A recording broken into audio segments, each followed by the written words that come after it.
Muy buenas tardes. Soy Ismael Fuentes, coordinador del grado de Logopedia de la Universidad Europea de Madrid. En primer lugar, dar las gracias a esta casa por esta maravillosa oportunidad de tener entre nosotros a este distinguido ponente y por hacer posible esta formación para todos vosotros.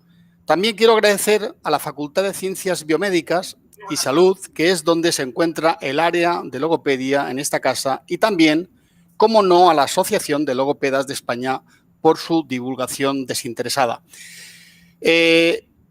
Alfonso es un gran amigo, un gran conocido. Creo que todo el mundo lo conoce en el mundo de la logopedia y qué duda cabe que es una persona muy destacada en ciertos aspectos como en el buscar las respuestas a las incógnitas que se plantean en el día a día. Es una persona trabajadora, infatigable hasta encontrar la mejor solución del problema. Y esto le lleva a ser un continuo emprendedor de nuevos caminos y un comunicador entusiasta que amalgama personas y en torno a una idea para crear equipos de trabajo.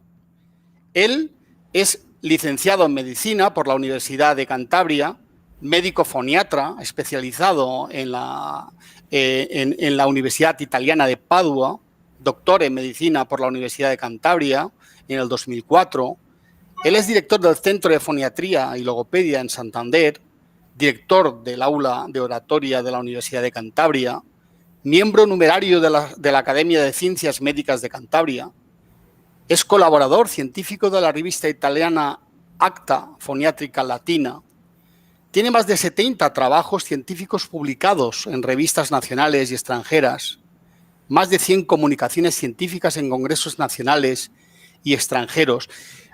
También tiene una asistencia a múltiples congresos, tiene 10 publicaciones de libros, 6 publicaciones en artículos periodísticos, es miembro de sociedades foniátricas y logopédicas nacionales e internacionales, es socio fundador del grupo CELF, Cirugía Fibroendoscópica Laringea, junto con el doctor Díaz Gómez y el doctor González Riancho. Es profesor colaborador de la Universidad de Cantabria, investigador del Grupo de Investigación Isla Mouro de la Universidad de Cantabria, miembro del Consejo Asesor del Plan European Voice Conference y miembro del Comet Collegium Mediorum Theatri. Colaborador también de la Asociación de Logopedas de España y, como veis, pues tiene un currículum extenso y que voy a parar porque si no estaríamos aquí hablando de currículum y hablando de él, y lo que queremos es entrar en detalles con respecto a a la masterclass de hoy. Nada más, podéis ir realizando las preguntas a través del chat, se contestarán al final de la masterclass.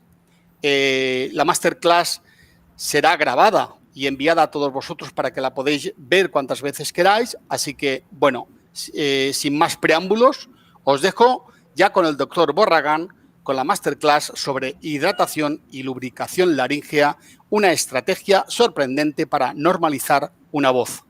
Muchas gracias y hasta ahora. Muchas gracias, Ismael, por la invitación a contar un poco lo que hacemos día a día.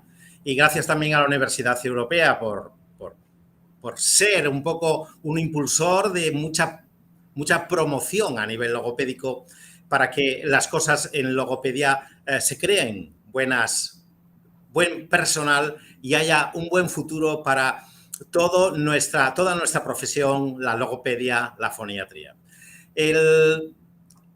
Cuando Ismael me comentó, me gustaría que nos hablases de un tema sobre el que estáis investigando, digo, os voy a hablar de un tema sobre el que investigamos hace más o menos 25 años.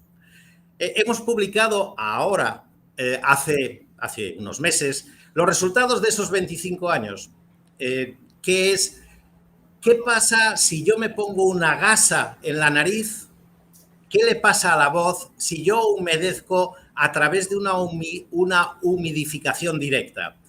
Leeros el artículo, está en el Journal of Voice, me parece que todavía no ha salido, saldrá ahora en estas fechas.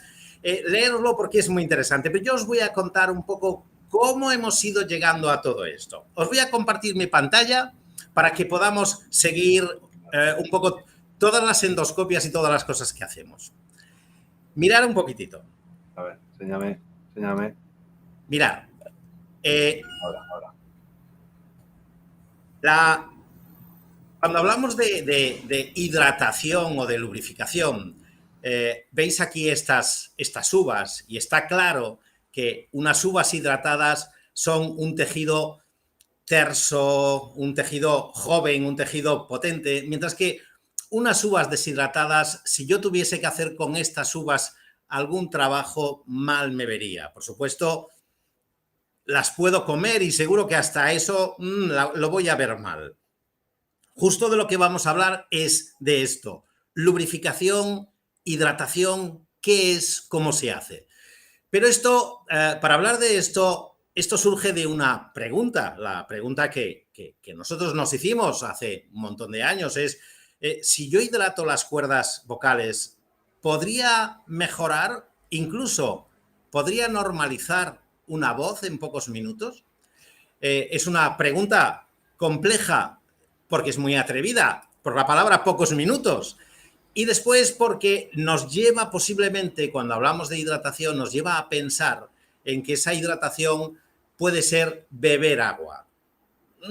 Beber agua tiene posiblemente muchos inconvenientes. Antes de responderos a por qué hay estos inconvenientes, vamos a ver lo que son unas cuerdas vocales hidratadas. Cómo se mueven, qué es lo que vemos. Y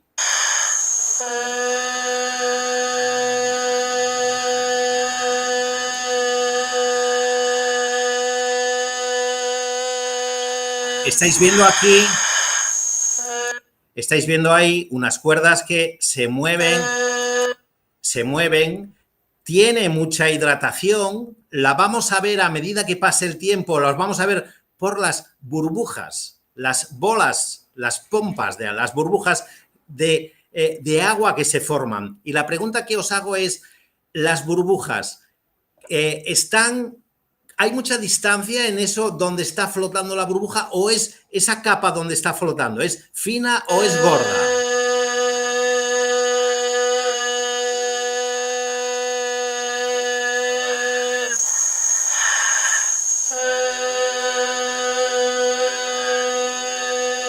Mirad que aquí aparece una burbuja y la pregunta ¿es una capa fina o es una capa gorda eso que vemos desplazarse que es el moco?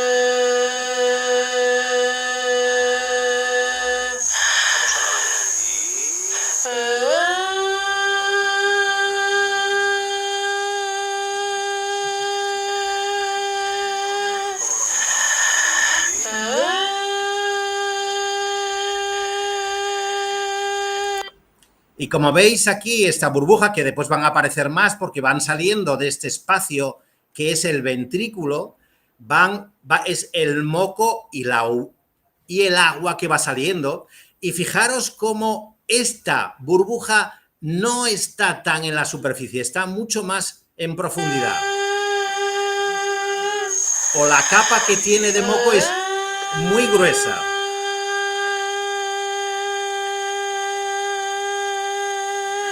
Y veis cómo han ido apareciendo más burbujas por ahí. Estas cuerdas vocales tienen 3 patologías al menos.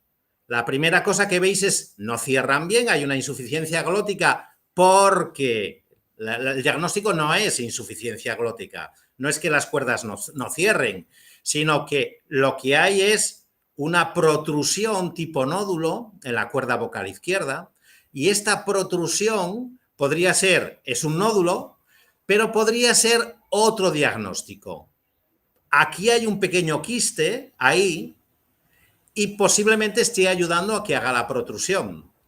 Pero además, aquí hay un sulcus. Le veis aquí en la cuerda derecha, falta tejido, está como cortado, y esto ha hecho que esta cuerda tienda a cerrar para tapar esta falta de tejido.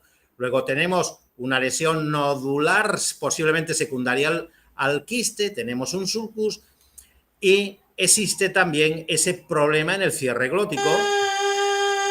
Mirad ahora el quiste, aquí se ve, le tenemos aquí arriba, una adherencia. Sin embargo, ¿por qué la ha salvado a esta persona? Que era una logopeda que vino a hacer con nosotros una estancia de unos mesucos y me dijo: Alfonso, échame un vistazo a las cuerdas. Y la vimos que tenía las cuerdas con este problema, pero nunca le había dado problemas la voz. O sea que la había salvado, todos estos problemas la habían salvado de la disfonía el tener una buenísima capa de hidratación. Si ahora vemos unas cuerdas vocales secas, mirar lo que vemos. Bueno, en este caso vemos una lesión de nacimiento también, una microsinequia. Habéis visto que en los dos casos son lesiones de nacimiento. El 35% de las personas, cuando vemos sus cuerdas, tienen lesiones de nacimiento, que es un porcentaje muy alto. Y si veis, la mucosa, el epitelio, la piel, no tiene casi moco. Se va a producir estos resaltes, este resalte aquí y un resalte también de tipo edematoso ahí, y sobre todo vais a ver que la piel está demasiado brillante, es una cuerda seca.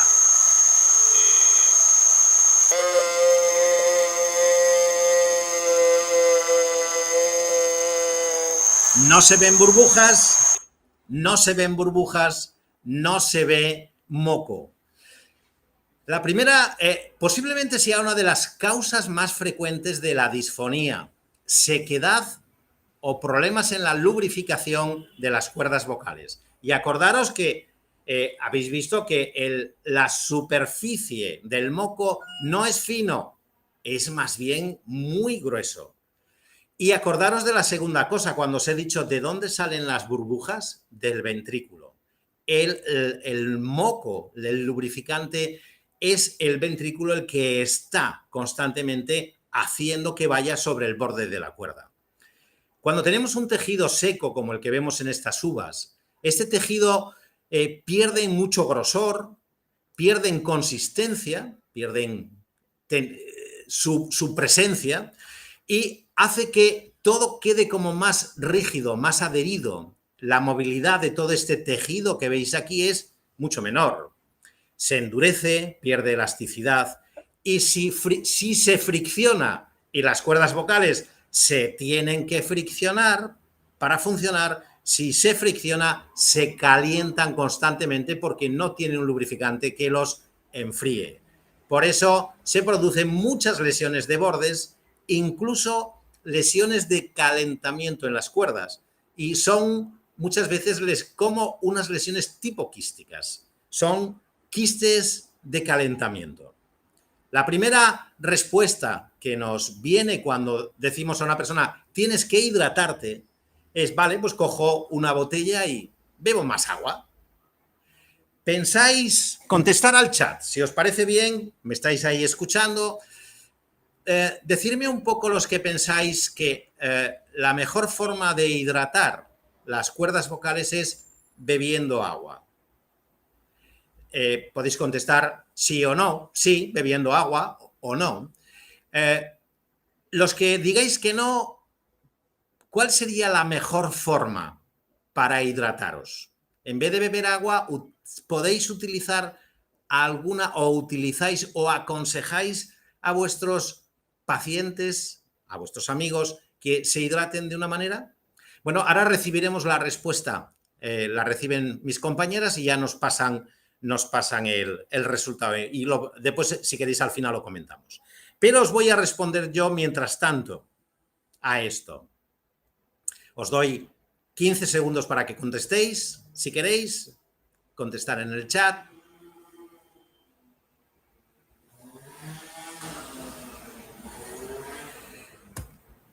Pero os voy a responder yo a esto.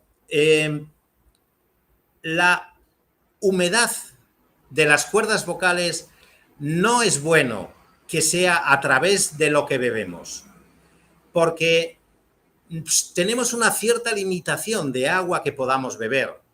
Por encima del 1,5 litros, 2 litros, puede haber problemas de llenado gástrico y reflujo. Pensar que al menos 1/3 de la población tiene hernia de hiato y lo sabemos hace 130 años. Hoy no podemos hablar de 1/3 de la población, sino hablamos de muchísimas más personas. Luego, gente que bebe mucho posiblemente siga teniendo mucha sed porque refluye lo que bebe en forma de gas y nos seca las cuerdas vocales. Por eso hay que beber lo justo. Y ese justo depende de la constitución de cada uno, puede estar entre 1 y máximo 2 litros. No hay que pasarse que nos puede dar problemas. Pero las cuerdas vocales necesitan que les llegue la humedad. Si además yo quiero que le llegue la humedad con una botella, me va a llegar muchos minutos después, por no decir muchas más horas después, y no tiene por qué llegar a las cuerdas, puede llegar al riñón, al músculo, a otras partes del cuerpo, al cerebro, pero no a las cuerdas. Pero es que yo necesito en la cuerda porque tengo que subirme al escenario y tengo que cantar, tengo una conferencia, tengo que hablar. No parece que este sea el mejor sistema para las cuerdas vocales. El mejor sistema es este que veis, una nariz cuya función esencial es, por supuesto, filtrar, por supuesto, calentar, pero la función esencial en nuestra sociedad, en la nuestra, donde no es necesario grandes filtros, porque vivimos en zonas que no están excesivamente sucias, vivimos en zonas que controlamos la temperatura porque llevamos viviendo a lo mejor excesivo tiempo y estamos adaptados.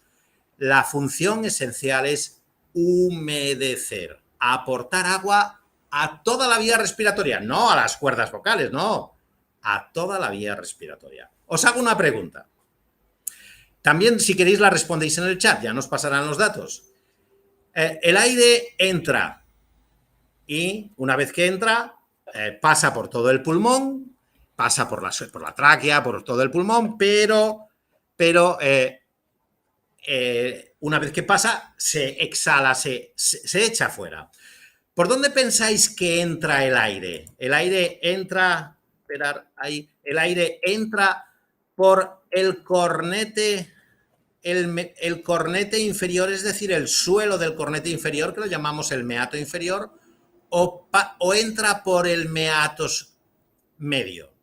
¿Qué pensáis? Para entrar, para inspirar, ¿por dónde entra el aire? Meato inferior, meato superior. ¿Y por dónde sale? Sale por el meato inferior o por el meato, no, he dicho superior y es medio, inferior y medio, el superior está aquí. Entonces, escribir en el chat por dónde entra y por dónde sale, dando esas dos opciones, meato inferior, meato medio. Como después ya nos dicen, pero yo ahora os lo voy resolviendo, el aire tiene una forma de entrar así por la disposición de la nariz, por la pirámide nasal, tiene una disposición para entrar aquí y rápidamente se va a encontrar en este paso, aquí. Y la forma de entrar es la primera puerta que va a encontrar es esta. Aquí debería hacer como un pequeño giro. Luego, el aire entra por el meato medio, que es donde están los orificios de entrada a la mayoría de los senos.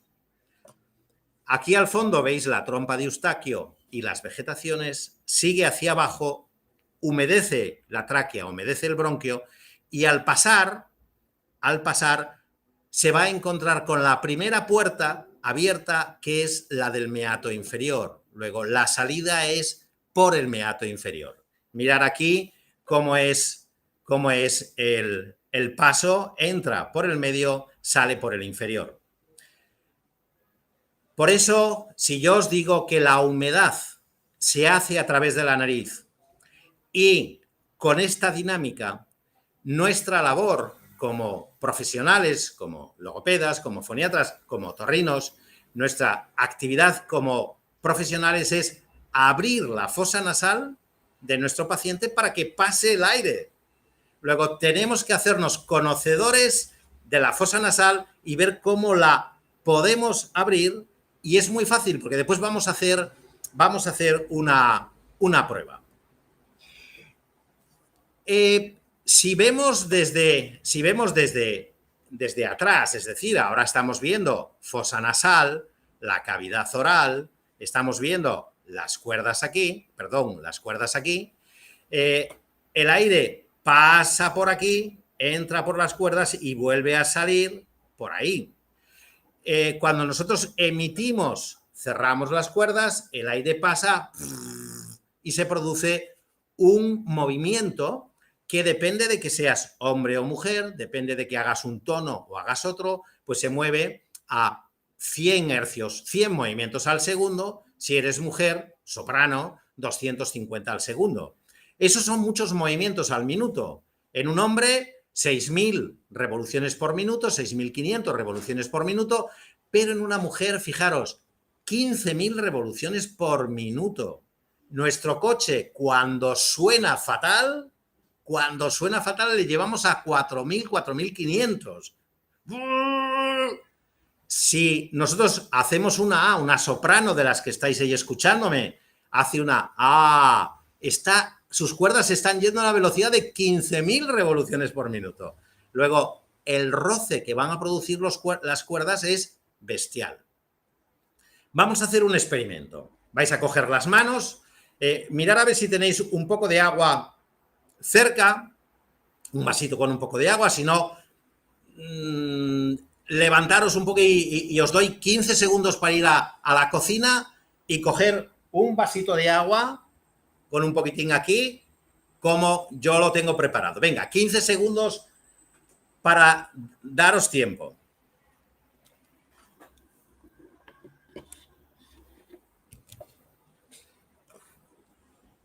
Mirar, el experimento consiste en cogemos nuestras manos y las movemos a gran velocidad. Lo más rápido que podamos.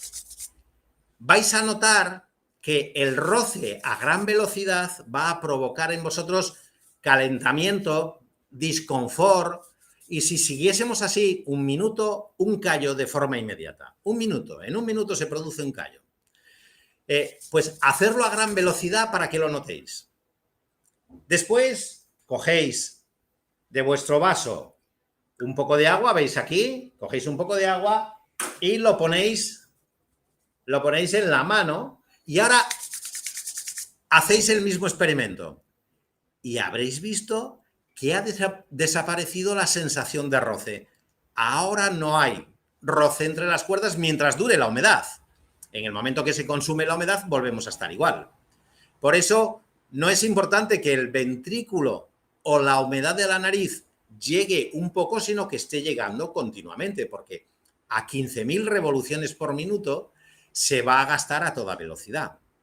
Acordaros que son 15.000 revoluciones por minuto si hace una frecuencia fundamental, pero cualquier mujer puede hacer, o cualquier hombre puede hacer una escala ascendente que se pasa a 30, 40, 50.000 revoluciones por minuto. Cuando oímos a un Fórmula 1 runfar, va a 18.000. O sea que cuando hablamos de 30, 40.000 revoluciones por minuto, hablamos de sistemas que tienen una velocidad increíble y pueden producir lesiones muy importantes. Muy bien, ya hemos visto entonces que la humedad, agua en este caso, pero un lubrificante, si pudiésemos haber usado, sería lo ideal para evitar cualquier lesión en las cuerdas. Vamos a ver unas cuerdas que las hemos estratificado, las hemos puesto, veis aquí, que las hemos puesto en lo que hoy consideramos que las componen. En rojo veis el músculo, es muy grande, tiene un grosor de unos 4 milímetros, el músculo vocal, y hay todo un epitelio, una piel por fuera, que es muy fino, tan fino, casi como la hoja, una hoja cualquiera, que son de 75 micras, una hoja de papel normal, son 75 micras. El epitelio todavía es un poquitín más finito, es como una bolsa de plástico de las que vamos a Prica o a cualquier, o a Mercadona, esas bolsas que son bolsas tienen una medida de unas 50 micras. Y veis que entre el epitelio y el músculo existe toda esta capa que es la fundamental para que la cuerda funcione, que se llama lámina propia. Y no es un tejido solo, sino son 3 tejidos bien diferenciados con múltiples componentes cada uno. No hay una sola cosa en cada capa. Y esas capas pues son unas capas, la más superficial, una capa intermedia y una capa más profunda. Tampoco estas denominaciones fueron denominaciones, podríamos decir, americanas, y ya sabéis que los americanos para eso son muy simples en cuanto a buscar las palabras, y la verdad que se lo agradecemos: superficial, medio o intermedio y profundo. Pero a esta cuerda le falta algo, le falta lo que hemos visto antes, todo el moco que hay encima. ¿Cómo es el moco? Vamos a intentar responder a 2 preguntas. ¿Cómo es de grande el moco? ¿Cuánto es de gordo esa capa? Y segundo, ¿cómo se pega al epitelio? ¿Hay algo que lo pegue? Porque imaginaros que ponéis moco, empezáis a mover a 7.000, a 15.000, a 40.000 revoluciones y parece que el moco se pierde. Algo lo estará reteniendo. Mirad un poco este pensamiento y esta animación que hemos hecho para que lo veáis.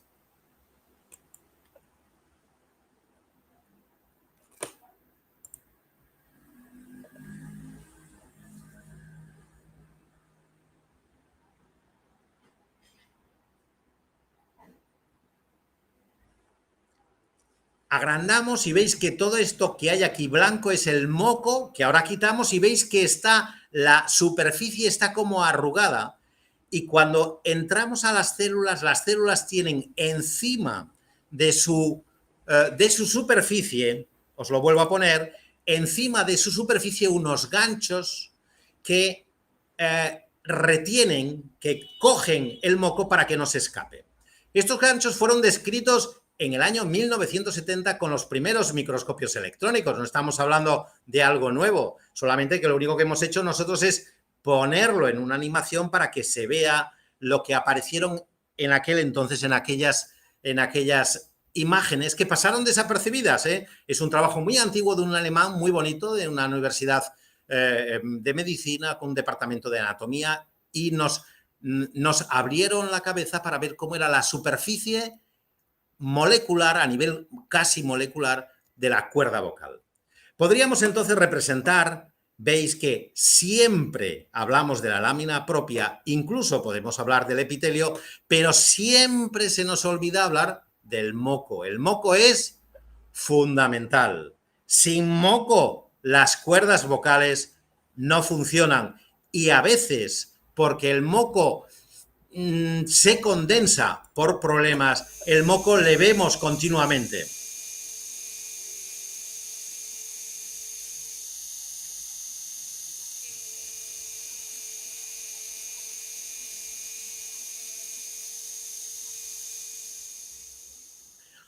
Este moco, que molesta tantísimo a los cantantes, a las personas que tienen que hacer grandes ajustes de la voz, es difícil de quitar, porque muchas veces esta densificación del moco, esta compactación de moco, tiene que ver con una garganta inflamatoria. ¿Por qué se queda una persona disfónica? La respuesta antigua era: habla mal y tiene que ir al logopeda. Hoy la respuesta no es esa. Hoy la respuesta es más inteligente y un poco más compleja. Se queda ronco, en general, se queda ronco porque hay un problema inflamatorio. Le obliga a hablar mal y tiene que ir al logopeda. ¿El logopeda qué tiene que hacer? Quitar los mecanismos de compensación y eliminar o realizar un tratamiento antiinflamatorio, que no se hace con corticoides ni se hace con pastillas, se hace con terapia, dirigido por el resto del equipo de logopedas, el foniatra, el otorrino, pero gran parte del tratamiento tiene que ir dirigido a reducir o a eliminar la inflamación. Si solo nos dedicamos a quitar los mecanismos de compensación y de esfuerzo, los resultados son pobres. Y lo que queremos son resultados estupendos y que esa persona se suba otra vez al escenario a cantar lo antes posible, o a hablar, a dar sus conferencias, o a disfrutar de sus amigos. Una nueva variable, poco conocida, muy poco conocida en nuestro campo, mucho más conocida en el campo neumológico. El moco no es una capa. El moco, veis aquí, que tiene una capa más azulita, más acuosa, más líquida, y una capa más densa, más mucinosa. Hay dos capas. Qué curioso. El moco no es una cosa, no es una capa, son dos capas. Y para unir dos capas siempre necesitamos un pegamento. Y es este pegamento que veis aquí. Ese pegamento, sabemos que esto se pega a las cuerdas por esos ganchos que había en la superficie. Bueno, eso nos quedó claro. Pero para que estas dos capas de líquido y de moco estén pegaditos, necesitamos un pegamento que es el surfactante. Y es el surfactante hace que se estire el moco y al estirarse uno y otro se queda adherido. ¿Conocemos el surfactante? Poco. Si conociésemos el surfactante, ¿ayudaríamos a hidratar más a esa persona? Seguro. Inmediatamente nos viene una pregunta, ¿no? A ver, ¿por qué va a haber dos capas? Si yo con una capa me vale, yo quiero una capa, yo solo quiero una capa.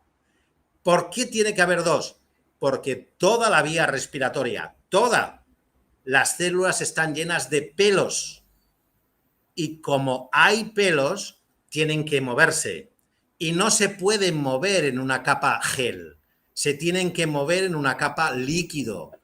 Dices, fenomenal, ya entiendo. O sea que los cilios se mueven en ese líquido, pero tiene que haber un gel que evite que entren sustancias extrañas o que aporten algunas cosas como pequeñas proteínas. Dices, bueno, bien, ya me cuadra esas dos capas, me cuadra que están unidas por un surfactante, que conocemos poco del surfactante, pero si yo aportase surfactante o aumentase el surfactante que hay, pues posiblemente mejoraría la hidratación. Esto que vemos, esta imagen que vemos, ¿sería también en las cuerdas vocales? No, esto es a nivel neumológico, porque en las cuerdas vocales no tenemos cilios.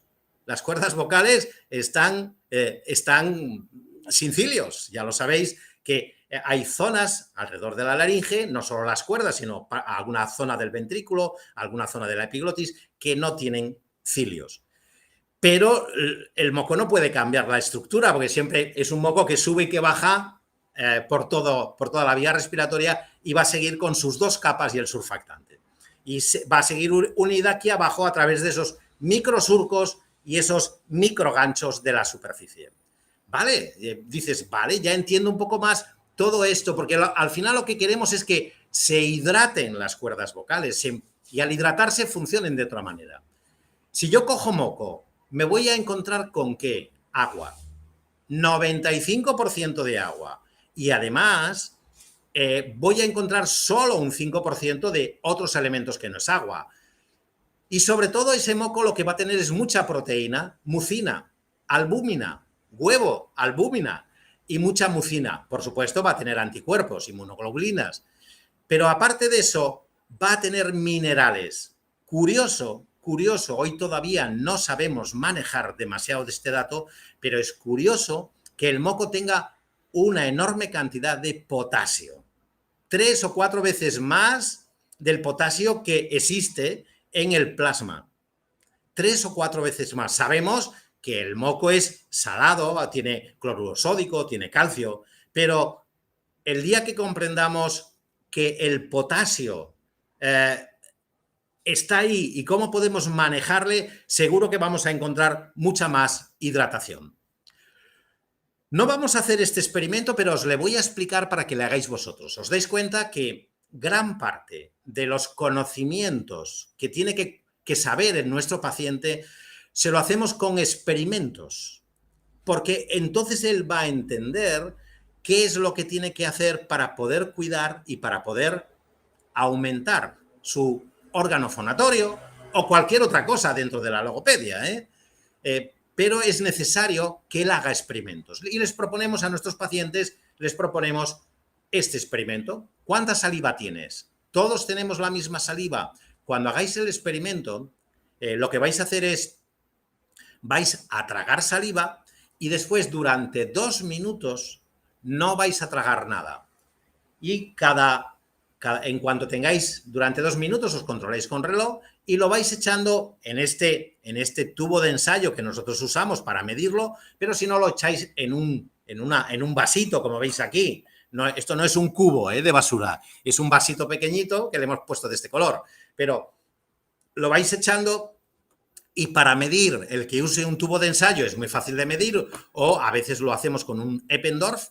Y o si usamos un vasito, vamos a medirlo con una jeringuilla y nos va a dar una medida. La medida normal en 2 minutos de la cantidad de saliva que tenemos es alrededor de 1 centímetro cúbico, 1,5. Por debajo de 1 centímetro cúbico la hidratación es pobre y encontramos pacientes que tienen a veces 0,1 en 2 minutos, 0,1. Y encontramos algunas veces, una vez, una cantante haciendo este experimento en un colectivo, enseñándoles esto, una cantante en 2 minutos necesitó varios tubos porque llenó 4 centímetros cúbicos. O sea que no es lo mismo una persona u otra. Y es un experimento muy bonito para proponérselo a vuestros pacientes, pero no se os ocurra proponer nada que no habéis hecho antes vosotros. Sabemos entonces que la hidratación no es solamente agua, sino que está asociada al moco. Sabemos que no es lo mismo el moco de la boca que el moco de las cuerdas vocales, pero que nos puede dar una idea. Y ahora os hago una pregunta muy atrevida. Tan atrevida que no os la vais a creer. ¿Pensáis que el agua os moja o no? Contestar al chat. ¿El agua moja sí o no? Poner moja sí, moja no. A ver quién se atreve a decir moja sí, moja no. Venga, os doy 15 segundos para que respondáis.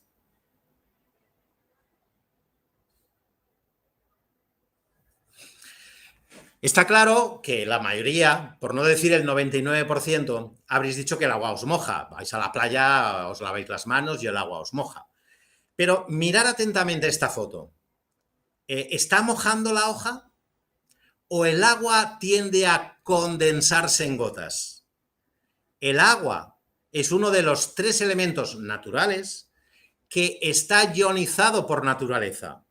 Está ionizado, tiene una carga eléctrica y tiende a formar bolas, gotas, forma gotas. No tiende a expandirse, sino a formar gotas cuando caen sobre una superficie que no lo absorbe, como esta, por ejemplo, un cristal, una hoja, cualquier superficie que no lo absorbe, va a formar gotas. Luego, en esta hoja, ¿la mojaría? La respuesta debería ser, yo lo que veo es que no la está mojando. Sin embargo, nuestra realidad, lo que nosotros vemos es que el agua sí que moja porque está continuamente bajo el efecto de un surfactante. El surfactante rompe esa tendencia a formar gotas y lo expande. ¿Y sabéis cuál es el mejor surfactante? El movimiento. Por ejemplo, un río, el agua en un río, el agua en general se mueve, se desplaza, va formando agua y va formando río. Y el surfactante es el movimiento. Existen otros surfactantes, como por ejemplo el jabón es un surfactante porque nos rompe la cohesión de una molécula de agua con otra, o la grasa.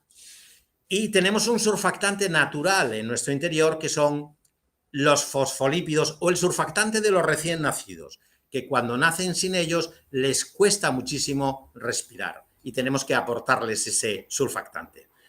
Para nosotros, todo eso, si queremos aportar un surfactante, el mejor surfactante es movimiento. Tenemos que hacer mover las cuerdas. Luego, imaginaros que yo quiero aportar humedad a una persona que mete humedad, porque la está respirando por la nariz, en la ducha la respira por la nariz y necesito que esa humedad no se nos quede en el tubo de la tráquea, o en el tubo de la laringe, sino que debe penetrar dentro. Y para eso llamo a un surfactante que ¿cuál va a ser?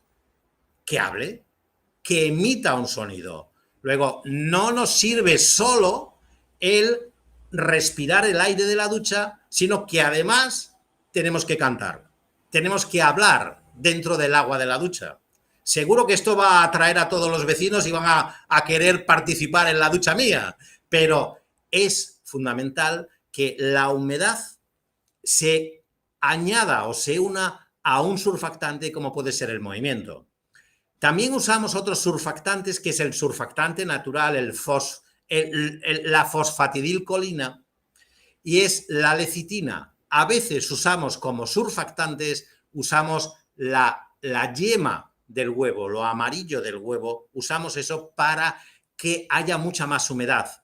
Igual que usamos para que haya más humedad los iones, potasio, cloro, sodio, un poco de sal, nos viene muy bien. Como no podemos usar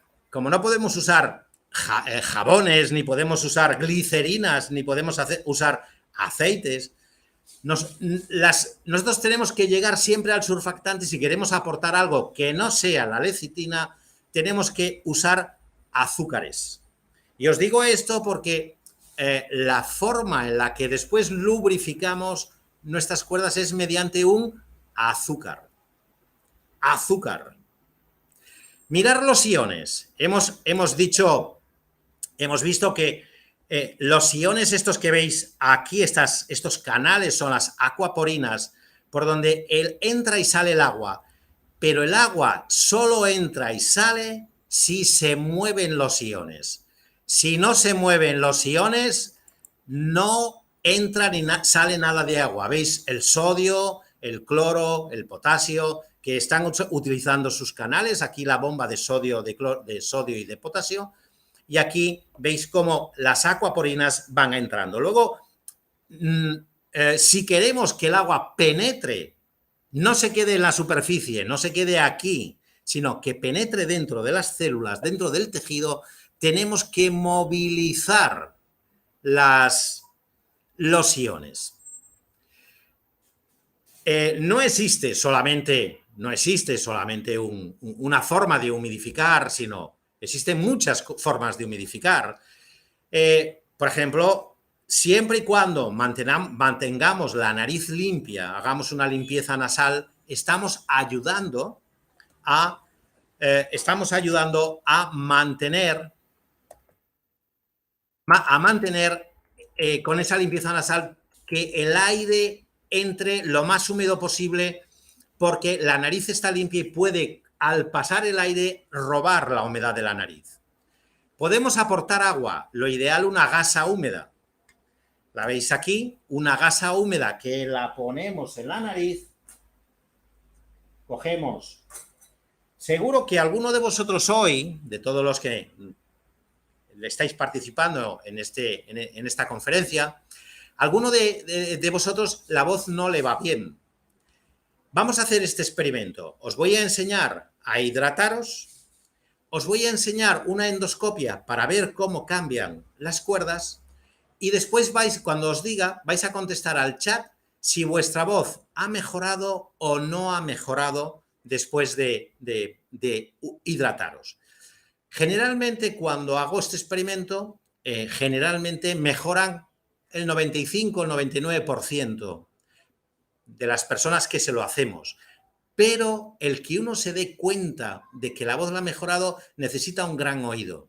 Por eso no os fijéis solo si vuestra voz suena mejor, sino fijaros, porque esto lo notan también todos, si os resulta más fácil emitirla, si os cuesta menos esfuerzo. O sea, la pregunta es, ¿vuestra voz ha mejorado? ¿Vuestra voz es ahora más fácil después de humedeceros? ¿Cómo es el experimento?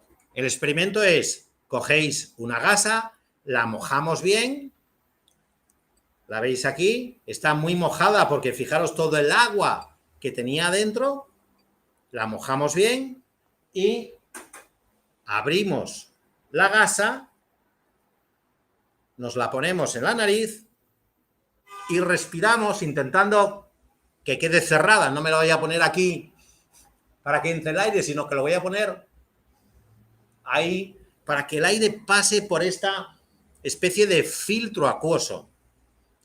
Y poco a poco voy robando el agua. Antes, hacer un poco la voz, escucharos la voz antes, hacéis el experimento durante 10 minutos y después. Y acordaros que necesitamos un surfactante.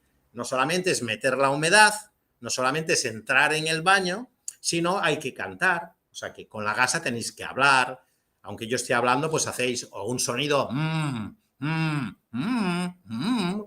o cantáis o habláis a la vez que me oís a mí.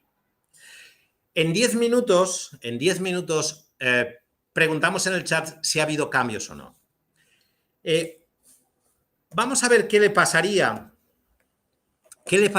a unas cuerdas vocales si yo le someto a algo así.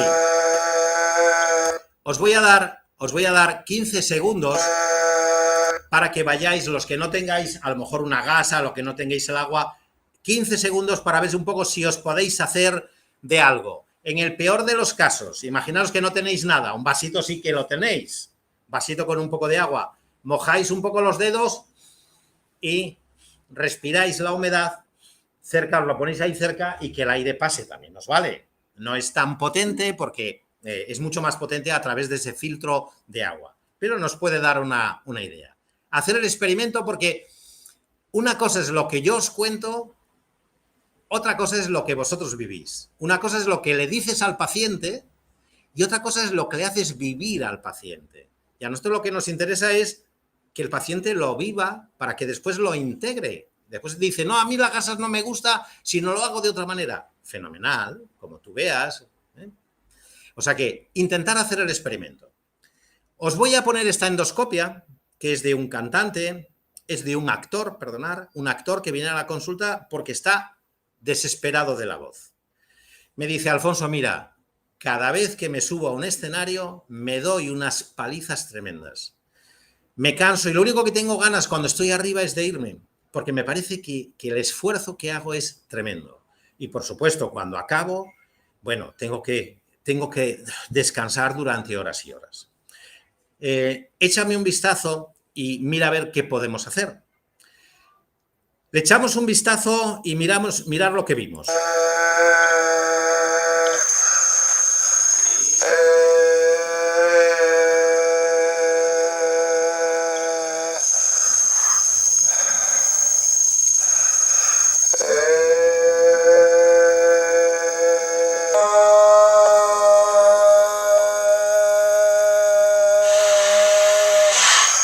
Bueno, lo que vimos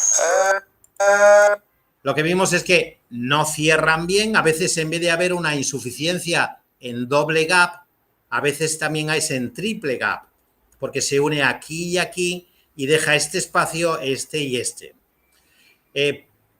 Vemos las caras superiores de las cuerdas llenas de capilares, laringe inflamatoria.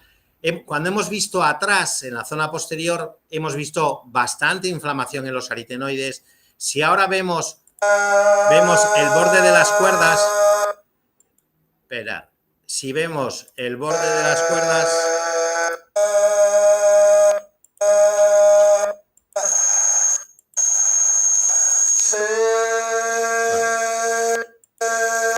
mirad, veis que aquí en esta cuerda le falta tejido y se ve más claramente aquí.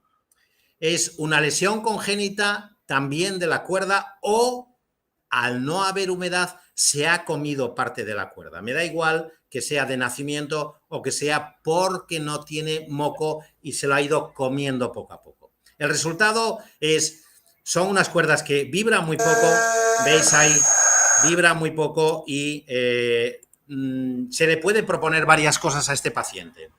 Se le puede decir, vete a hacer logopedia porque no lo sabes hacer. El problema es que esta persona decía que hacía todos los días 3 horas de trabajo vocal. Y es muy difícil que cualquier logopeda le enseñe mucho más de lo que él llevaba de experiencia, que llevaba 20 años de trabajo, 3 horas todos los días, no creo que la logopedia le aporte demasiado. Le podemos operar y regularizar los bordes y seguro que nos metemos en un problema gordísimo. Le podemos decir, mira, tienes razón, estas cuerdas no valen para nada, deja la profesión. O le podemos decir, ¿qué te parece si coges una gasa, te la pones en la nariz y respiras humedad durante 10 minutos haciendo tus ejercicios? Y a los 10 minutos te volvemos a repetir la endoscopia. Y eso es lo que le hicimos. Y mirar lo que pasó después de hacerle la endoscopia.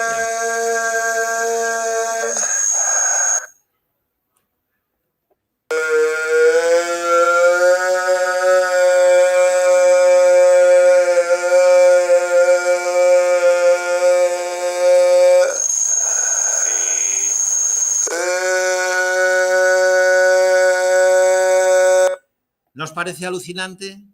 Totalmente alucinante que con un poco de humedad, esa humedad ha penetrado dentro de los tejidos y los ha modificado. Y ahora, como la lámina propia se ha hinchado, puede tener una onda mucosa magnífica. Bueno. Cuando hablamos de hidratación, ya habéis visto o ya intuís, por lo que os digo, por lo que os he ido diciendo, ya intuís que no usamos solo agua a través de la nariz. Por supuesto, no usamos agua por la boca. Si él tiene sed, que beba sin ningún problema. Sino que usamos la vía nasal para entrar a las cuerdas. Pero intuís que usamos más cosas. Usamos iones, cloruro sódico, anchoas, de Cantabria mejor, pero anchoas, cloruro sódico, usamos potasio, usamos magnesio y calcio, o podemos usar surfactantes, fosfatidilcolina, lecitina, fosfatidilcolina, la lecitina animal, la yema del huevo, o la lecitina de soja vegetal para los que no toman, los que son vegetarianos o que no suelen tomar cosas de animales, o que le gusta más la soja también. Funciona también una como otra. Luego, fijaros que no aportamos solamente agua, sino agua y muchas más cosas para hidratar, y el resultado es un cambio en los tejidos importante. Si hablamos... Hasta aquí hemos hablado de humidificación, humidificar, hidratar, humidificar. Lubrificar es otra cosa. Lubrificar es poner sobre una superficie algo resbaloso para que no haga roce. Por ejemplo, un pistón en un coche. El mejor lubrificante, el aceite. ¿Nosotros podemos usar aquí aceites? No, prohibido, porque el sistema respiratorio se produce una neumonía lipoidea, neumonía de grasa, y no podemos usar aceites para lubrificar. Tenemos que usar azúcares. En los años 50, los cantantes rusos se lubrificaban con unos aceites que les daban sus médicos, sus foniatras, sus otorrinos, y todos cantaban muchísimo mejor, pero duraban 3 o 4 meses, porque después se producían neumonías graves que muchas de ellas no tenían curación. Luego, aceites tipo glicerina o aceites, vaselinas, fuera, prohibido totalmente que toquen las cuerdas vocales. ¿Qué lubrificante podemos usar? Entonces, usamos lubrificantes que son geles que os voy a enseñar el lubricante que nosotros usamos. Son unos geles densos, como este que veis aquí. Son geles densos. Habéis visto que ha caído un gel. Pues estos geles es con lo que les damos en la boca, y 1 centímetro cúbico, ellos lo mezclan con saliva y va penetrando por la cuerda, va penetrando y va haciendo que haya un cambio en los tejidos. ¿Cómo sería esto? Os voy a enseñar también a través de geles, que ya no es agua, iones o surfactantes, sino a través de azúcares. ¿Qué es lo que sucede? Vamos a utilizar esta persona para que veáis un poco este ejemplo claro. Es una persona que hoy sería definido como una disfonía músculo-tensional. Veis que él hace ese enorme esfuerzo al cerrar toda la pared del vestíbulo laringio, de las cuerdas, de las falsas cuerdas, de las bandas, las cierra, aprieta, y el diagnóstico de disfonía músculo-tensional sería el más habitual. Sin embargo,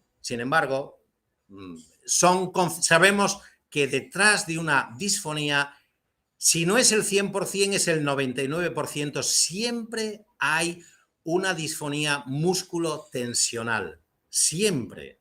Porque la gente intenta buscar un cambio en la acción muscular. Por eso, decir que hay una disfonía músculo-tensional, claro, sí, claro, pero ¿cuál es el problema? El problema de esta persona es que tuvo una parálisis cordal, y mirar cómo se mete una cuerda por debajo de la otra. Y una cuerda se mueve menos.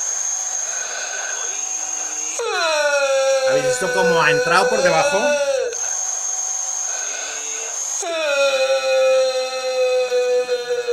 Y cómo se mueve menos uno de los aritenoides. Le hacemos rehabilitación. Este era un paciente de Madrid que vino a Santander para rehabilitarse porque necesitaba mucho su voz, era esencial. Y después de 2 meses de terapia vocal mejoró, él estaba encantado.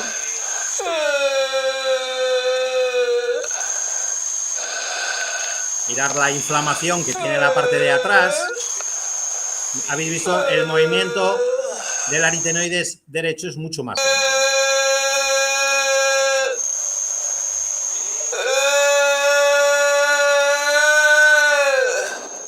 Y habéis visto que después de 2 meses de terapia vocal, la terapia vocal que nosotros hacemos, el método propioceptivo elástico, pero una terapia vocal, bueno, pues el paciente estaba más contento, hacía menos esfuerzo, parece que la voz fluía. Pero yo, al ver la imagen, no me quedé nada contento. Lo mandamos a casa, le dijimos: vuelve a Madrid, llevas aquí 2 meses, esto es muy caro, y si tú estás contento, vete a Madrid. Pero tómate esta pectina con aloe y vuelve dentro de 2 meses. Déjala en la boca, la mezclas con la saliva, hablas y cantas con ella, lo usas con ella, y después te olvidas y lo haces 2 o 3 veces al día, y dentro de 1 mes vuelves. Mirad lo que pasó.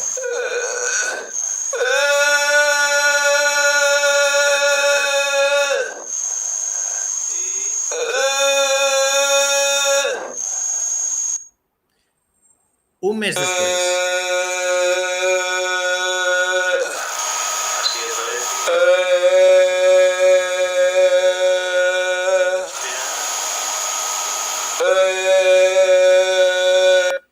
Como veis, totalmente espectacular los cambios que se han producido dentro del tejido. Estos cambios que se producen son cambios similares a los que produce el agua, pero al utilizar unos lubrificantes, pectinas tipo ácido hialurónico, es como si metiésemos ácido hialurónico, lo que pasa que es galacturónico y se transforma después en hialurónico una vez que está dentro.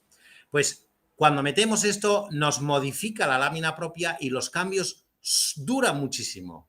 O sea que es una ayuda enorme para conseguir una buena terapia vocal.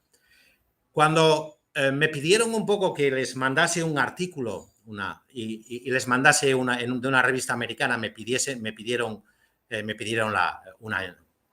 una reseña, ¿no? para hablar un poquitín de esto hace 10 años, y les mandé el vídeo. El jefe de la revista me dijo: está engañando con la endoscopia. El paciente no es el mismo antes y después. Sabéis que una cuerda esté por debajo de la otra es excepcional. Decidme si se mete debajo o no esta cuerda.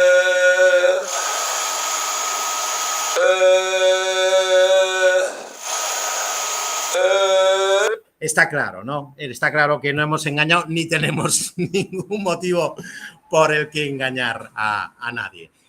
Es tan espectacular que ni nosotros mismos creemos, cada vez que pasan estas cosas, lo creemos, decimos, si es que esto es espectacular, cómo mejoran. Y después, no es que con esto esté solucionado, sino que con esto modificamos los tejidos para después poder hacer la rehabilitación perfecta. Así las rehabilitaciones van muchísimo más rápido y son mucho más eficaces. Con esto, lo que quería dejaros como idea final es que necesitamos que vivamos lo más profundo posible, lo más cerca posible, dentro de sistemas que nos modifiquen los tejidos. Y sabemos que el agua, la hidratación, la humidificación y, por supuesto, también las lubrificaciones con azúcares son fundamentales para la buena función, en nuestro caso, de las cuerdas vocales. Os animo a que penséis sobre esto que hemos hablado y empecéis a experimentarlo. Muchas gracias. Si queréis, ahora pasamos a un turno de preguntas en el que voy a intentar responderos vuestras inquietudes que hayan surgido en estos ratos. Bueno, pues maravillosa exposición. Muchísimas gracias. Como siempre, siempre aportas excelentes vías, ¿no?, a la logopedia, al tratamiento de las personas. Creo que es súper importante todo lo que has comentado. Y bueno, ahora vamos con algunas de las preguntas que nos han formulado. Bueno, yo antes quisiera que un par de preguntas que yo te quisiera hacerte, ¿no?, personalmente, sobre lo que has comentado, que creo que es muy importante, sobre la disfonía músculo-tensional y las lesiones de carácter mecánico y postural a nivel cérvico-dorsal que pueden estar implicadas en este tipo de trastornos. ¿Qué nos podrías comentar sobre este tema? Nosotros vemos, y siempre lo hemos visto, que detrás de una disfonía, la tensión que se hace de compensación de toda la musculatura intrínseca, de la extrínseca, de la del cuello y de la espalda, de los glúteos, de las piernas, o sea, va como reclutando musculatura, siempre está muy asociado a cualquier disfonía. Cuanto más grave es la disfonía, cuanto más lleva la disfonía presente, más musculatura ha reclutado. Por eso las disfonías hay que tratarlas lo antes posible y hay que intentar normalizar esa tensión. ¿Cuál es nuestra fórmula? A nosotros no nos funciona relajar la musculatura con las manos, sí hacemos cosas, pero no nos funciona demasiado bien, es decir, rápido. Y por eso nuestra aproximación a la musculatura es moviéndose. No es raro que nuestros pacientes estén colgados y estén flotando en sus sistemas en suspensión, les hagamos dar giros, les hagamos moverse, bailar, y la voz ahí fluye. Si en vez de ser un paciente mayor, imaginaos que no te permite demasiado, no es bueno que le muevas, utilizamos posturas que le metan en equilibrio inestable para que la tensión no le bloquee. Por ejemplo, les ponemos como si estuviesen en la Torre de Pisa y en esa postura parece que se van, nosotros le sujetamos, por supuesto, y la voz sale completamente sola. Es algo espectacular en el momento que le quitamos esa tensión o le reequilibramos. Como nos faltan los conocimientos de fisioterapia para utilizar sus vías, utilizamos las vías que nos parecen mucho más, para nosotros nos parecen mucho más fáciles, que es el equilibrio inestable. Ese equilibrio inestable que es curioso, como hay muchos cantantes, por ejemplo, Pink, la cantante Pink, ella canta suspendida en sus Bueno, en sus sistemas en suspensión, va dando vueltas, va haciendo muchísimas cosas. Y la voz de Pink, que es muy disfónica, enormemente disfónica, deja de ser disfónica por el mismo movimiento. Por eso, yo creo que no hay que pensar en que primero, la disfonía músculo-tensional es un diagnóstico. No lo tengo claro. La segunda cosa, que el trabajo sobre el músculo debe ser un trabajo muy dinámico. Y la tercera es que hay que intentar aplicarlo a su vida normal. Imaginaros que por cualquier sistema tú dejas la musculatura lo mejor posible, pero lo más, o sea, sin moverlo, sin usar ella su vida normal. En el momento que se pone otra vez en su vida normal, volvió a perderlo. O sea que tenemos que encontrar sistemas que sean eficaces y muy aplicables. Está claro que el equipo multidisciplinar o transdisciplinar que se está ahora llevando es súper interesante e importante para tratar cualquier tipo de disfunción. Ya estamos hablando de la voz, fíjate que es algo que está ahí, de las cuerdas vocales, pero que nos estás enseñando, nos estás diciendo que evidentemente hay muchos otros factores que pueden estar, digamos, provocando o etiológicamente generando ese tipo de trastorno. Bueno, ¿podrías explicar por qué una cuerda es más estrecha que otra y sus posibles etiologías? Es decir, porque vemos que en algunos momentos aparecen estroboscopias o laringoscopias en donde se ve la cuerda vocal de un lado mucho más amplia que el otro. ¿Eso a qué es debido? Mirad, cuando nosotros vemos las cuerdas vocales y metemos un endoscopio, imaginaros que yo cojo un endoscopio aquí, ¿no? Y tengo ahí las cuerdas vocales. Lo ideal sería que yo entrase con un endoscopio completamente recto, pero es difícil porque hay bocas que haces lo que puedes para verles, al final le ves las cuerdas, pero ya estás aproximándote a mirar qué oblicuo estoy. En el momento que entro en oblicuo, aunque solo sea un poco, ya veo una diferencia de tamaño. O sea, que no tiene por qué ser, ¿no? Un trastorno. Puede ser un problema de óptica. Pero vamos a imaginarnos que hay un problema de tamaño. Una es más gorda y otra es más delgada. Los dos grandes orígenes son porque una de las cuerdas se ha atrofiado. Y ese suele ser motivo o suele producirse porque ha habido una parálisis o una paresia en ese músculo, en esa cuerda, y se ha atrofiado. A veces las atrofias, en vez de ser de una cuerda, ves las atrofias en las dos. Y entonces veríamos ya que las cuerdas cierran de tipo ojal, pero no sería ese caso porque dices, yo veo que las dos están atróficas. O sea que la primera cosa dices, ha habido algo nervioso, algo del trofismo que siempre nos habla del nervio. Y la segunda cosa que es la más frecuente, es que una de las cuerdas tiene una lesión de nacimiento. Al tener una lesión de nacimiento, la lámina propia sufre, porque la mayoría de las lesiones son sulcus, ausencia de lámina propia, surcos, y ese surco hace que pierda ahí la lámina propia. Entonces tú ya ves que una cuerda y otra no son iguales. Y acordaros que antes os lo dije, 35% de nuestros pacientes. Espectacular. Espectacular. Espectacular. Y oye, cuando está el aritenoide tan inflamado, por ejemplo, de ese mismo lado que está más estrecha la cuerda vocal, ¿no tiene repercusión ese aritenoide por esa inflamación y está causando, como digamos, una atrofia o una atrofia de esa cuerda? Sí, sí. Es difícil ver solo un aritenoide inflamado. Se puede ver porque puede haber un proceso local y entonces tienes que pensar en una artritis. Lo normal es que veamos una inflamación de toda la zona. Y esa inflamación nos puede inflamar y atrofiar muchísimo. Se come la lámina propia. Se la come. Va desapareciendo.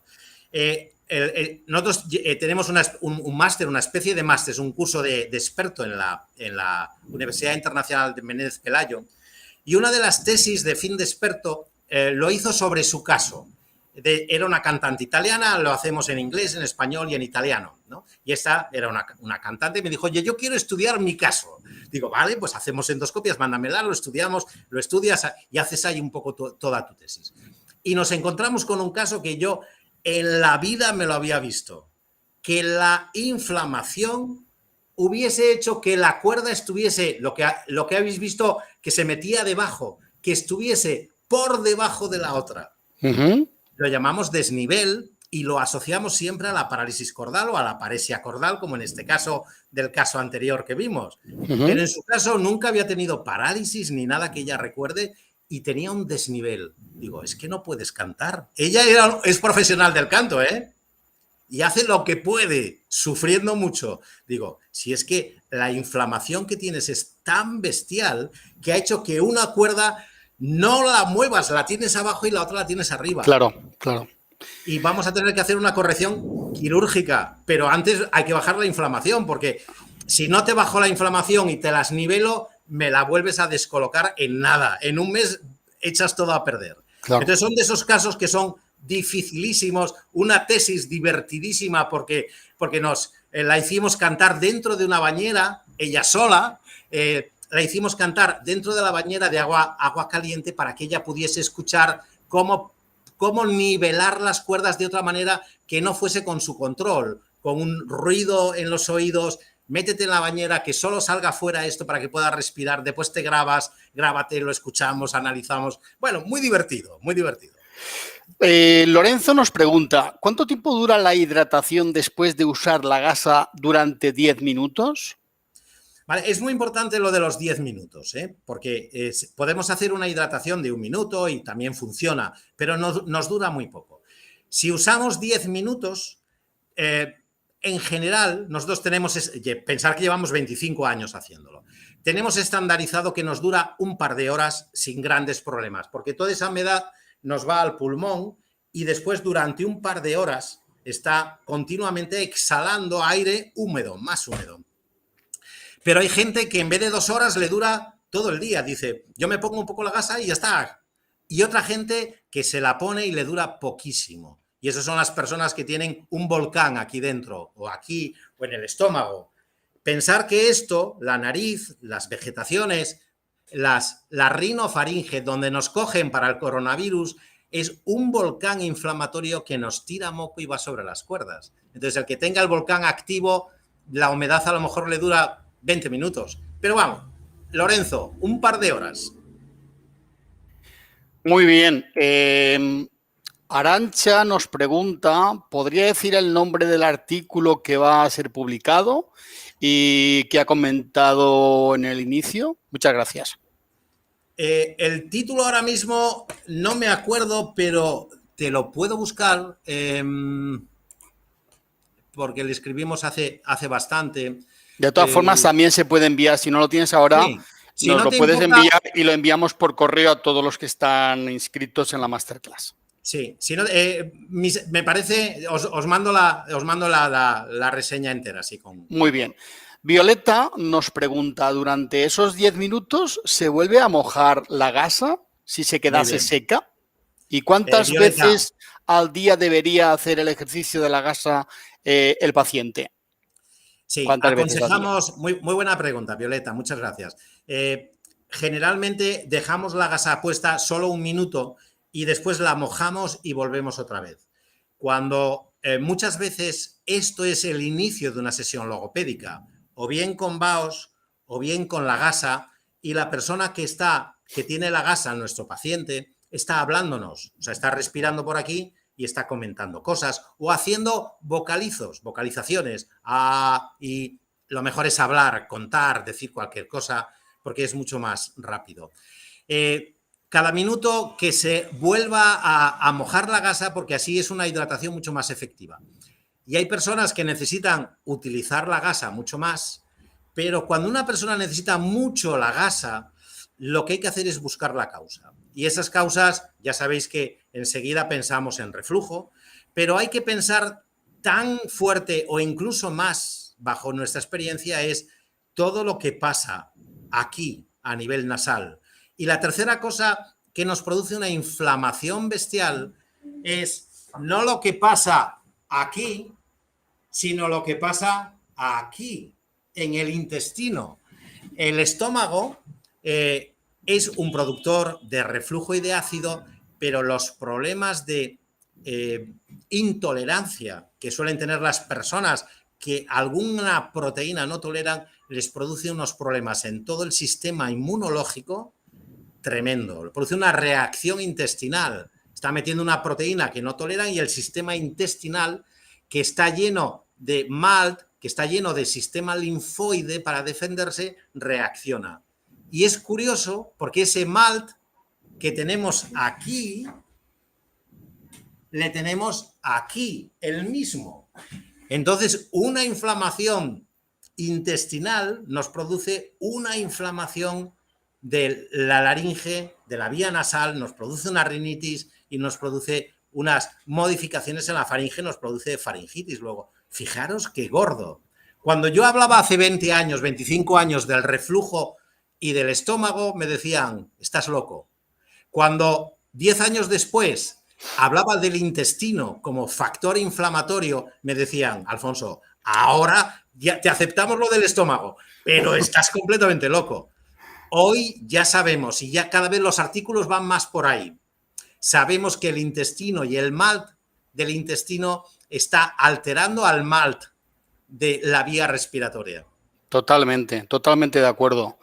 Si algo me gusta del doctor Alfonso Borragán es esta forma de pensar, de hacer las cosas de forma integrativa. Mirar al paciente como un todo es súper importante en cualquier tratamiento.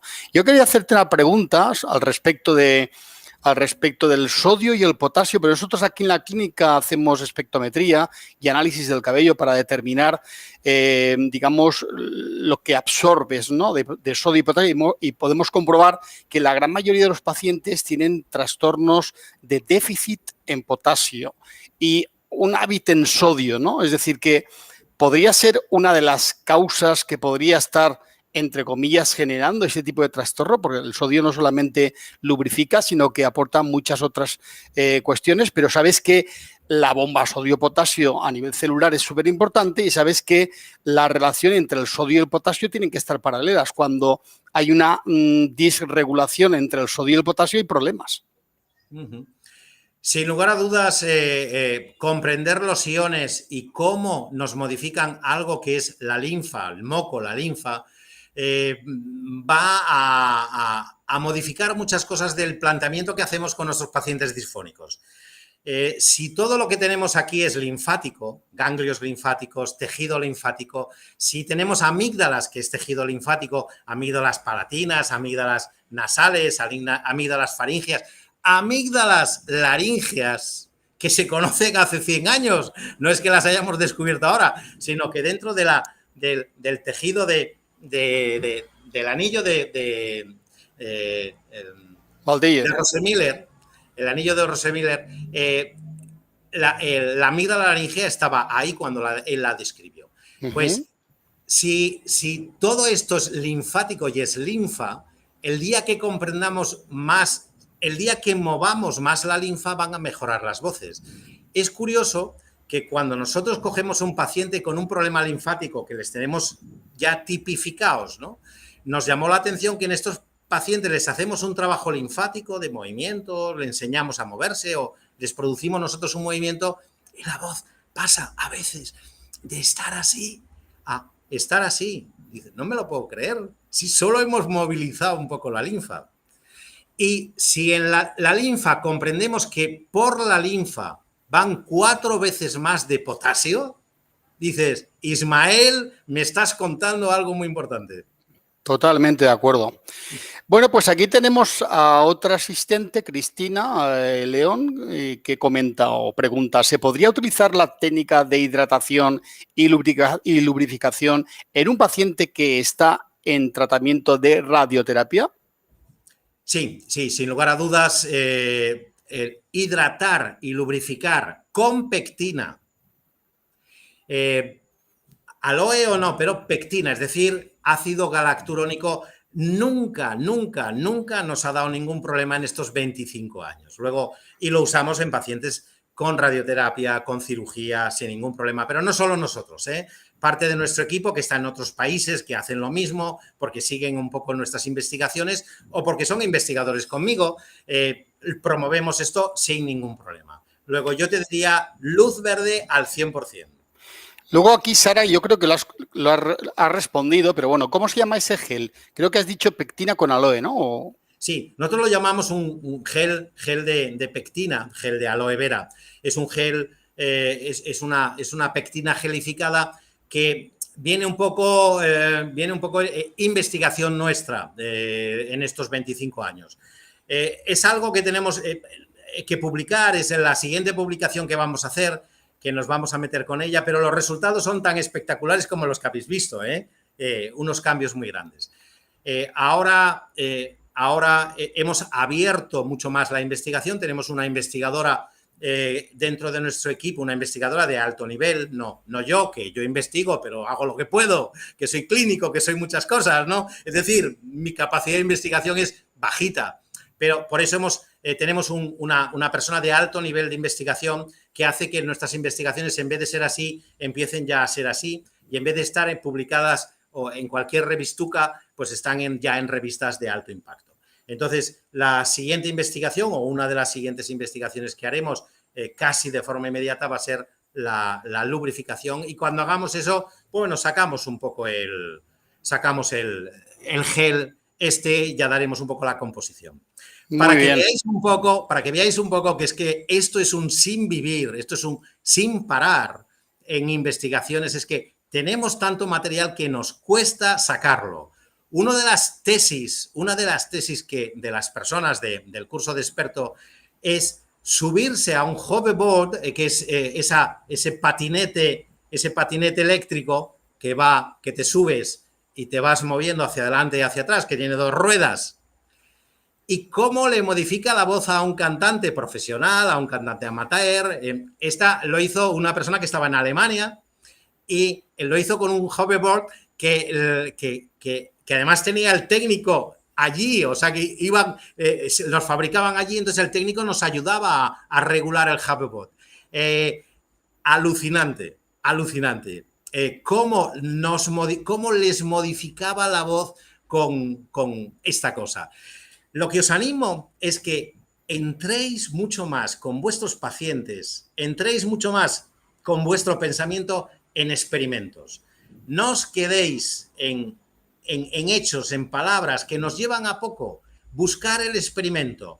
Si el movimiento, si el deslizamiento, si el equilibrio inestable nos mejora la voz, la pregunta del investigador es: ¿qué pasaría si yo me subo a un sistema que se mueve solo? Venga, vamos a medirlo. ¿Lo medimos? ¿Funciona? Pues venga, vamos a seguir investigando. O sea que a mí me pagan sobre todo por divertirme. Como veis, es divertidísimo. Aquí Rosy nos pregunta, ¿podría decir las recomendaciones de los alimentos para humidificar y lubrificar las cuerdas vocales? Sí. A nivel para hidratar, lo que usamos es cualquiera de los iones. Y los iones que usamos, los iones clásicos, cloro y sodio, la sal, pero no les damos sal, sino alimentos cargados de sal. Por eso hemos elegido las anchoas, pero puede ser cualquier alimento que sea un poco salado. Las aceitunas, por ejemplo, va fenomenal. Elegimos el potasio, cualquier alimento rico en potasio. Habéis visto un plátano, pero podemos elegir cualquier otro. Elegimos magnesio o calcio. Una aceituna está cargada de calcio, por ejemplo. Como lubrificantes, el mejor o uno de los mejores lubrificantes es la manzana.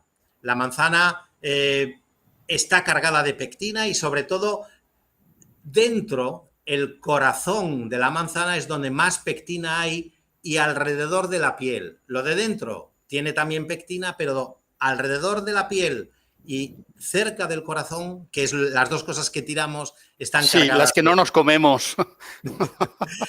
Pero la lubrificación tiene un secreto.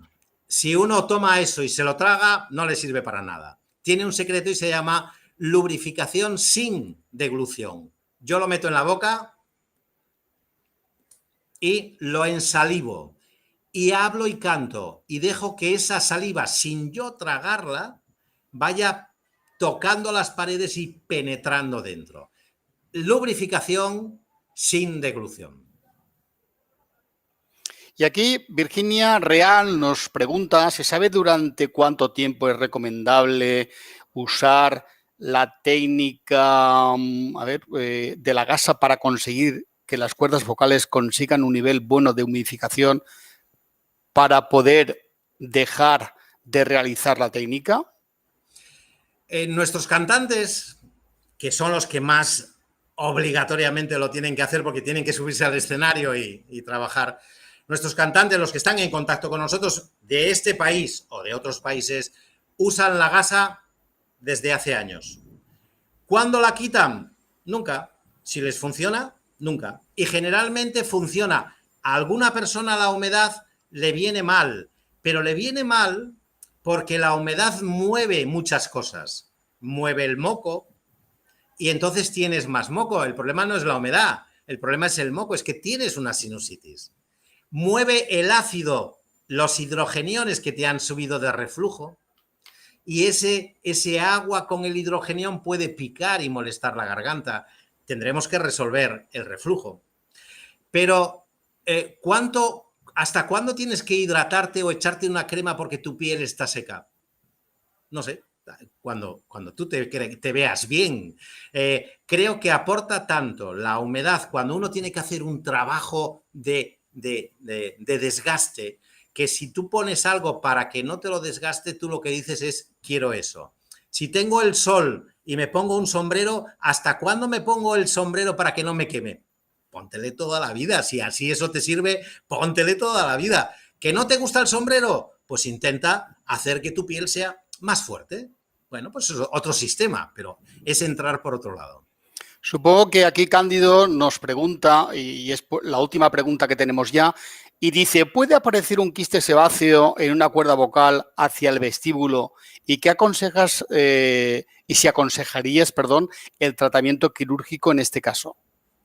Sí, sebáceo no, porque sebáceo es de sudor y las cuerdas vocales no tienen glándulas sudoríparas.